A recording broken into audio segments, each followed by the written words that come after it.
10 ವರ್ಷದಲ್ಲಿ supreme court judges burden ಇದೆ. Venkatesh Dodderi sir 10 ವರ್ಷದಲ್ಲಿ ಕೇವಲ ಇಬ್ಬರಿಗೆ ಮಾತ್ರ ಶಿಕ್ಷೆ ಆಗಿರೋದು. ಕಾನೂನಿನ ಒಂದು ನಿಯಮ ಏನಂದ್ರೆ 99 ಜನ ನಿರಪರಾಧಿ ಏನ್ ಹೇಳಕ್ ಬಯಸ್ತಾ ಇದ್ದೀರಿ? ಯಾರ್ ಪರ ಮಾತಾಡ್ತಾ ಇದ್ದೀರಿ?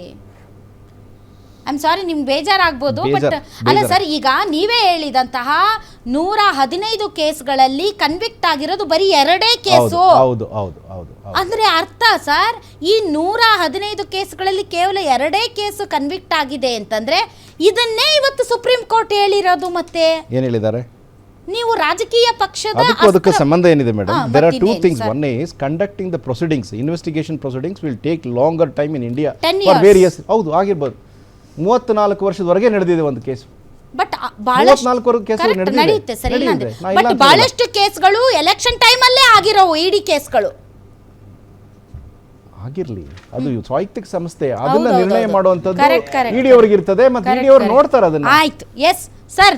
ಮಹೇಶ್ ಗೌಡ್ರೆ, ನಿಮ್ಗೆ ಏನಾದ್ರೂ ಮಾನ ಮರ್ಯಾದೆ ಇದ್ರೆ ಕ್ಷಮೆ ಕೇಳಿ ಅಂತ ಸಿದ್ದರಾಮಯ್ಯನವರು ಹೇಳಿದ್ದಾರೆ. JDS ಮತ್ತು ಬಿಜೆಪಿ ಪಾರ್ಟಿ. ಸಿದ್ದರಾಮಯ್ಯನವರ ಬಹುಮುಖ್ಯ ಪ್ರೀತಿಯ ಗೆಳೆಯ DK ಶಿವಕುಮಾರ್ ರವರು ಪೂಜ್ಯ ಕುಮಾರಸ್ವಾಮಿಯವರ ಮೇಲೆ ಜನವರಿ ತಿಂಗಳಲ್ಲಿ ನಡೆದಂಥ ಕೇತಗಾನಹಳ್ಳಿ ಜಮೀನಿಗೆ ಸಂಬಂಧಪಟ್ಟಂಥ ಸಂದರ್ಭದಲ್ಲಿ SIT ತನಿಖೆಯನ್ನು ಆಧಾರವಾಗಿ ಇಟ್ಕೊಂಡು ಕುಮಾರಣ್ಣ ಮಾತನಾಡಿದಾಗ ಒಂದು ಮಾತನ್ನ ಹೇಳಿದರು DK ಶಿವಕುಮಾರ್. ಏನಂತ ಅಂದರೆ, ಪೂಜ್ಯ ಕುಮಾರಸ್ವಾಮಿಯವರೇ, ಯಾಕ್ರಿ ಭಯ ಪಡ್ತೀರಾ? ಇದು ಸಾರ್ವಜನಿಕ ಹಿತಾಸಕ್ತಿಯ ಅರ್ಜಿ, ಇದಕ್ಕೆ ಯಾಕೆ ಭಯ ಪಡ್ಕೊಳ್ತೀರಾ ಅಂತ ಪ್ರಶ್ನೆ ಮಾಡಿದರು. ಪಾಪ ಅದೇ ಹೈಕೋರ್ಟ್ ಯಾವಾಗ ಕುಮಾರಸ್ವಾಮಿಯವರ ಒಂದು ಭೂ ಕಬಳಿಕೆ ಆರೋಪಕ್ಕೆ ಸಂಬಂಧಪಟ್ಟಂತೆ ದಾಖಲಾತಿಗಳ ಕೊರತೆಯಿಂದ ತಡೆಯಾಜ್ಞೆಯನ್ನು ಕೊಡ್ತೋ, ನಾವ್ಯಾರೂ ಸಹ ಈ ರೀತಿಯಾದಂಥ ಹುಚ್ಚುಚ್ಚಾದಂತಹ ಒಂದು ಕೇಕ್ ಕಟ್ಕೊಂಡು ನಾನು ಗೆದ್ದಿದ್ದೇನೆ, ನಾನು ಬಿದ್ದಿದ್ದೇನೆ, ಇದನ್ನು ನಾವು ಮಾಡಲಿಲ್ಲ. ಅಲ್ಲ, ಆಗ ಮಾನವ ಮರ್ಯಾದೆ ಇದೆಯಾ ಅಂತ ಇದನ್ನು ನಾವು ಕೇಳಲಿಲ್ಲ. ಅವ್ರು ಕೇಳ್ತಿದಾರೆ, ಈಗ ಹೇಳಿ. ಅವ್ರು ಕೇಳ್ತಿದಾರಲ್ಲ, ಹೇಳಿ. ನೀವೆಂತೂ ಕೇಳಲಿಲ್ಲ ಪಾಪ, ನೀವು ಬಹಳ ಇದು. ಈಗ ಸಿದ್ದರಾಮಯ್ಯನವರು ಡೈರೆಕ್ಟ್ ಆಗಿ ಕೇಳ್ತಿದಾರಲ್ಲ, ನಿಮ್ಗೆ ಏನಾದ್ರು ಮಾನ ಮರ್ಯಾದೆ ಇದ್ರೆ ಕ್ಷಮೆ ಕೇಳಿ. ಅದಕ್ಕೆ ನಾವು ಸಹ ಸನ್ಮಾನ್ಯ ಸಿದ್ದರಾಮಯ್ಯನವ್ರಿಗೆ ಕಾನೂನು ಮಾರ್ಗಗಳ ಮುಖಾಂತರ ನೀವು ಏನು ಹೋರಾಡುವ ಒಂದು ಪಿತೂರಿಯ ಭಾಗವಾಗಿ ನಮ್ಮನ್ನ ಎಳೆದಿದ್ರು, ಕಾನೂನು ಮಾರ್ಗಗಳ ಮೂಲಕ ಹೋರಾಡುವ ಪಿತೂರಿಯ ಭಾಗವಾಗಿ ನಮ್ಮನ್ನ ಎಳೆದಿದ್ರು, ಇವತ್ತು ಸಹ ನೀವು ಅದೇ ಮಾರ್ಗವನ್ನ ಹಿಡಿದು ನಿಮ್ಮ ಮಿತ್ರ ಪಕ್ಷಗಳು ನೀವು ಎಲ್ಲರನ್ನೂ ಅಣಿತಾ ಇದ್ದೀರಿ. ಅಲ್ಲಿ ಒಂದು ಸತ್ಯ, ಅದನ್ನ ನಮ್ಮನ್ನ ಹೇಳ್ತೀನಿ ಕೇಳಿ. ಇದು ಒಂದು ಅಲ್ಲ, ನಾನು ಹೇಳಕ್ ಅವಕಾಶ ಇರ್ಲಿ, ಕಶ್ಯಪ್ ಅವ್ರು ಸಮಾಧಾನವಾಗಿರ್ಲಿ. ಇವತ್ತು ಏನು ಸುಪ್ರೀಂ ಕೋರ್ಟ್ ಕೊಟ್ಟಿದೆ ಸಿದ್ದರಾಮಯ್ಯ ಸಾಹೇಬ್ರೆ, ಇದು ಒಂದು ಸಾರ್ವಜನಿಕ ಹಿತಾಸಕ್ತಿ ಅರ್ಜಿ. ನಿಮಗೆ ಯಾಕೆ ಭಯ? ಅವ್ರಿಗೇನ್ ಭಯ ಪಟ್ಟಿಲ್ಲ. ಈಗ ಕೋರ್ಟ್ ಏನ್ ಹೇಳಿದೆ ಅನ್ನೋದು ಇಂಪಾರ್ಟೆಂಟ್. ಈಗ ಭಯ ಅಥವಾ ಭಯ ಇಲ್ಲದೆ ಇರೋದಲ್ಲ, ಕೋರ್ಟ್ ಏನ್ ಹೇಳಿದೆ, ಇಡಿ ಬಗ್ಗೆ ಕೋರ್ಟ್ ಅಬ್ಸರ್ವೇಷನ್ ಏನು, ಇದರ ಬಗ್ಗೆ ನೀವು ಈಗ ಬಿಜೆಪಿ ಜೊತೆ ಕೈ ಜೋಡಿಸಿ ನೀವು ಈಗ ತುಂಬಾ ಚೆನ್ನಾಗಿ ದೋಸ್ತಿ ಮಾತಾಡ್ತಾ ಇದ್ದೀರಿ. ಬಟ್ ಈ ಹಿಂದೆ ನೀವು ಈ ರೀತಿಯಾದಂತ ಸ್ವಾಯತ್ತ ಸಂಸ್ಥೆಗಳ ದುರ್ಬಳಕೆ ಬಗ್ಗೆ ನೀವು ನಿಮ್ ಪಕ್ಷ ಮಾತಾಡಿದ್ದೀರಿ, ಮರ್ತೋಗ್ಬೇಡಿ ಮಹೇಶ್ ಗೌಡ್ರೆ, ಮಾತಾಡಿದ್ದೀರಿ ನೀವು, ಹೌದಲ್ವಾ? ಸೊ ಆ ಸ್ಟ್ಯಾಂಡ್ ಈಗ ಚೇಂಜ್ ಆಗಿದ್ಯಾ? ಇಲ್ಲ, ಒಂದು ಮಾತು ನೋಡಿ, ಇಡಿಗೆ ಸಂಬಂಧಪಟ್ಟಂತೆ ಬಂಧನ ಇರ್ಬೋದು, ಶೋಧ ಇರ್ಬೋದು, ಅಥವಾ ಅವರು ವಶಪಡಿಸಿಕೊಳ್ಳುವಂತ ಅಧಿಕಾರವನ್ನ ಇದೇ ಸುಪ್ರೀಂ ಕೋರ್ಟ್ ಕೊಂಡಾಡಿದೆ. ರಾಧಕ್ಕ, ಇದೇ ಸುಪ್ರೀಂ ಕೋರ್ಟ್ ಕೊಂಡಾಡಿದೆ. ಕೊಂಡಾಡುವ ತರ ಕೆಲಸ ಮಾಡಕ್ಕೆ ಅದಿರೋದು ಇಡಿ, ಹೌದಲ್ವಾ? ತಪ್ಪುಗಳನ್ನ ಮಾಡಬಾರ್ದು ಅಂತ ಇರೋದು, ಸರಿನೇ ಮಾಡ್ಬೇಕು ಅಂತ ಇರೋದು.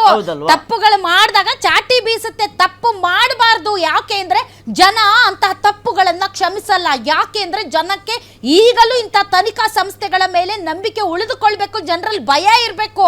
ತಪ್ಪು ಮಾಡಿ ತನಿಖಾ ಸಂಸ್ಥೆಗಳು ಸಿಗಾಕೊಂಡಾಗ ಜನ ಅಂತಹ ಸಂಸ್ಥೆಗಳ ಮೇಲೆ ನಂಬಿಕೆ ಕಳ್ಕೊಂಡು ವ್ಯವಸ್ಥೆ ಮೇಲೂ ನಂಬಿಕೆ ಕಳ್ಕೊಂಡ್ಬಿಡ್ತಾರೆ. ಸುಪ್ರೀಂ ಕೋರ್ಟ್ನ CJI ಏನೇನು ಮಾತನಾಡಿದ್ರು ಅನ್ನೋದನ್ನ ನಾನು ಗಮನಿಸಿದ್ದೇನೆ. 2012 ಅಥವಾ 2013 ಅವಧಿಯಲ್ಲಿ CBIಯನ್ನೇ ಸುಪ್ರೀಂ ಕೋರ್ಟ್ ಒಂದು ಮಾತು ಹೇಳಿತ್ತು. ಅವತ್ತಿನ CBI ಅನ್ನೋದು ಪಂಜರದೊಳಗಿನ ಗಿಳಿಯಾಗೋಗಿದೆ ಅಂತಲೂ ಹೇಳಿದ್ರು.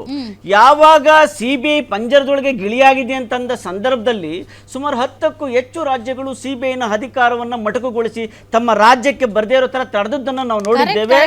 ಪಂಜರದ ಗಿಳಿಯಾಗಿತ್ತು. ಆಗ ಈಗ ನೀವು ಮಿತ್ರ ಪಕ್ಷಗಳು ಗಿಳಿಯನ್ನ ಪಳಗಿಸಿ ಅಪೋಸಿಷನ್ ಲೀಡರ್ಸ್ ಮನೆಗೆ ಕಳಿಸ್ತಾ ಇದ್ದೀರಿ. ಒಂದು ಮಾತು ಹೇಳ, ಈ ಇಡಿ ಇರೋದೇನಕ್ಕೆ? ಏನು ಕೇಳಿ, ಇಡಿ ಇರೋದೇನಪ್ಪ ಅಂತ ಹೇಳಿದ್ರೆ, ಇವತ್ತು ಭಾರತ ದೇಶದಲ್ಲಿ ಇರತಕ್ಕಂತಹ ಅಪರಾಧಗಳಿರ್ಬೋದು, ಆರ್ಥಿಕ ಅಪರಾಧಗಳಿರ್ಬೋದು, ಅದನ್ನ ಬೆನ್ನಟ್ಟು ಹೋಗುತ್ತೆ, ಗುಪ್ತಚರವಾಗಿ ಕಂಡುಹಿಡಿಯುತ್ತೆ. ನೀವ್ಯಾಕೆ ಭಯ ಪಡ್ತೀರಾ? ಆದ್ರೆ ಸಿಜೆ ಇಲ್ಲಿ ಒಂದು ಮಾತು ಹೇಳಿದ್ದಾಗ ನನ್ಗೆ ಒಂದ್ ಏನಪ್ಪಾ ಅಂತ ಹೇಳಿದ್ರೆ, ಗೌರವಿಸ್ತೇನೆ ಸಿಜೆ ಅವ್ರ ಮಾತನ್ನ. ಆದ್ರೆ ಸಾರ್ವಜನಿಕ ಹಿತಾಸಕ್ತಿಯ ಅರ್ಜಿಗೆ ಸಂಬಂಧಪಟ್ಟಂತೆ ಇದು ಕೇಸ್ ಇದ್ದದ್ದು.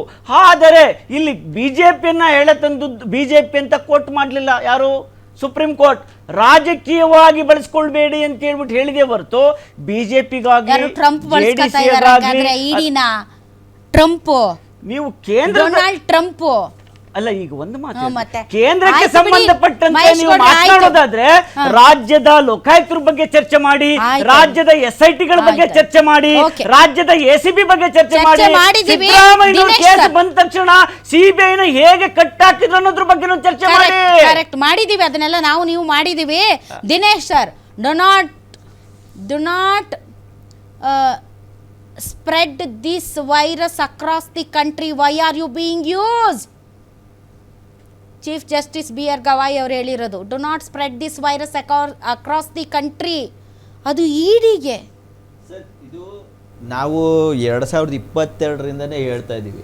ಈಗ ಸತ್ಯೇಂದ್ರ ಜೈನ್ ಅವರು ಒಬ್ಬ ಇಂಡಿಯನ್ ಇನ್ಸ್ಟಿಟ್ಯೂಟ್ ಆಫ್ ಆರ್ಕಿಟೆಕ್ಚರಲ್ಲಿ ಒಬ್ಬ ದೊಡ್ಡ ಆರ್ಕಿಟೆಕ್ಟ್ ಆಗಿದ್ದವರು, ಇಂಡಿಯಾ ಅಗೇನ್ಸ್ಟ್ ಕರಪ್ಷನ್ ಮೂವ್ಮೆಂಟಲ್ಲಿ ಬಂದವರು, ಅಣ್ಣಾ ಹಜಾರೆ ಮೂವ್ಮೆಂಟಲ್ಲಿ ಬಂದವರು. ಅಂಥವರು ದೆಹಲಿಯಲ್ಲಿ ಒಬ್ಬ ಹೆಲ್ತ್ ಮಿನಿಸ್ಟರ್ ಆಗಿ ಒಳ್ಳೊಳ್ಳೆ ಬಿಲ್ಡಿಂಗ್ಗಳು ಕಟ್ಟಿ, ಒಳ್ಳೊಳ್ಳೆ ಇದನ್ನು ಮಾಡಿ, ಜನಗಳಿಗೆ ಸೆಕ್ಯೂರಿಟಿ ಇಲ್ಲ ಅಂತ ನಿರ್ಭಯ ಪ್ರಕರಣ ಆದಮೇಲೆ ಸಾಕಷ್ಟು CCTV ಕ್ಯಾಮ್ರಾಗಳನ್ನ ಹಾಕಿ ಸಾಕಷ್ಟು ಡೆವಲಪ್ಮೆಂಟ್ ಮಾಡಿದ್ರು, ಸಾಕಷ್ಟು ಹಲವಾರು ಇಲಾಖೆಗಳನ್ನ ಜವಾಬ್ದಾರಿ ಹೊತ್ಕೊಂಡಿದ್ರು. ಇವ್ರಿಗೇನು ಬರುತ್ತೆ ಅಂದರೆ, ಯಾವುದೇ ಒಬ್ಬ ನಾಯಕ ತುಂಬ ಚೆನ್ನಾಗಿ ಕೆಲಸ ಮಾಡ್ತಾ ಇದ್ದಾನೆ ಅಂದರೆ ಅವ್ರ ಮೇಲೆ ಫಸ್ಟ್ ಮಾಡಿದ್ದೀವರು ಸತ್ಯೇಂದ್ರ ಜೈನ್ ಮೇಲೆ. ಅವ್ರ ಕತೆ ಹೇಳ್ತೇನೆ, 2 ವರ್ಷ ತಗೊಂಡೋಗಿ ಜೈಲಲ್ಲಿ ಇಡ್ತಾರೆ ವಿತೌಟ್ ಎನಿ ಸಿಂಗಲ್ ಟ್ರಯಲ್. ಒಂದು ದಿವಸ ಅವ್ರಿಗೆ ಸರಿಯಾಗಿ ಕೋರ್ಟಲ್ಲಿ ಟ್ರಯಲ್ ಮಾಡಲ್ಲ, ಅವ್ರಿಗೆ ಇಂಥ ಆರೋಪಗಳನ್ನ ಪಟ್ಟಿಗಳನ್ನ ಹೊಡ್ಸಲ್ಲ, ಇನ್ವೆಸ್ಟಿಗೇಷನ್ಗಳನ್ನ ಮಾಡಲ್ಲ. 2 ವರ್ಷ ಜೈಲಲ್ಲಿಟ್ಟು ನರಕ ಯಾತನೆ ಮಾಡ್ತಾರೆ. ಅವರು ಸುಮಾರು 40 kg ಬಾಡಿ ವೆಯ್ಟು ಬಿದ್ದೋಗುತ್ತೆ. ಅವ್ರಿಗೆ ಹುಷಾರಿಲ್ಲದೆ ಒಂದು ಟ್ರೀಟ್ಮೆಂಟ್ ಕೊಟ್ಟಿದ್ದನ್ನು ಅಲಿಗೇಷನ್ ಮಾಡ್ತಾರೆ ಇವರು. ಅಂದರೆ ಇದು ಒಂದು ರೀತಿ ಏನು ಬ್ರಿಟಿಷರಿಗಿಂತ ಡೇಂಜರಸ್ಸು ವ್ಯವಸ್ಥೆನಲ್ಲಿ ಇವರು ಹಿಂದೆ ಏನೋ ಬ್ರಿಟಿಷರು ಕರ್ಕೊಂಡೋಗಿ ಅಂಡಮಾನ್ ನಿಕೋಬಾರ್ ಜೈಲಲ್ಲಿ ಇಡ್ತಿರ್ತಾರ, ಇವರು ಇಡಿನ ದುರ್ಬಳಕೆ ಮಾಡಿಕೊಂಡ್ರು. ಇವತ್ತಿಗೂ ಅವ್ರ ಮೇಲೆ ಒಂದೇ ಒಂದು ಟ್ರಯಲ್ ಮಾಡಿಲ್ಲ, ಒಂದೇ ಒಂದು ಇನ್ವೆಸ್ಟಿಗೇಷನ್ ಮಾಡಿಲ್ಲ, ಒಂದು ಕನ್ವಿಕ್ಷನ್ ಆಗಿಲ್ಲ. 2 ವರ್ಷ ಜೈಲಲ್ಲಿ ಹೆಂಗಿರ್ತಾರೆ ಅಂದರೆ, ಈ PMLA ಆ್ಯಕ್ಟ್ ಅಂತ ಏನಿದೆ, UAPA ಆ್ಯಕ್ಟು ಹೈಯೆಸ್ಟ್ ದುರ್ಬಳಕೆ ಆಗ್ತಾ ಇರೋದು ಇವತ್ತು ಈ ದೇಶದಲ್ಲಿ ಅಂಡರ್ BJP ಗವರ್ನೆನ್ಸ್. ಮತ್ತು ನಾವು ಇನ್ನೊಂದು ನೋಡೋದಾದರೆ, ಈ ಅರವಿಂದ್ ಕೇಜ್ರಿವಾಲ್ ಅವ್ರೇನು ಮಾಡಿದ್ರು ಹೇಳಿ, ಈ ಪರಿವರ್ತನಾ ಮೂವ್ಮೆಂಟ್ ಮಾಡಿ ಇವತ್ತು ದೇಶದಲ್ಲಿ ರೈಟ್ ಟು ಇನ್ಫಾರ್ಮೇಷನ್ ತಂದವರು, ಅವರು RTA ಆ್ಯಕ್ಟನ್ನು ತಂದವರು ಅರವಿಂದ್ ಕೇಜ್ರಿವಾಲ್ ಅವರು. ಈ ಪರಿವರ್ತನಾ ಒಂದು ಸಂಘವನ್ನು ಕಟ್ಟಿ ಸುಪ್ರೀಂ ಕೋರ್ಟಲ್ಲಿ ಹೋರಾಡಿ ರೈಟ್ ಟು ಇನ್ಫಾರ್ಮೇಷನ್ ಇವತ್ತು ಜನರಿಗೆ ತಂದು ಕೊಟ್ಟವರು ಅರವಿಂದ್ ಕೇಜ್ರಿವಾಲ್.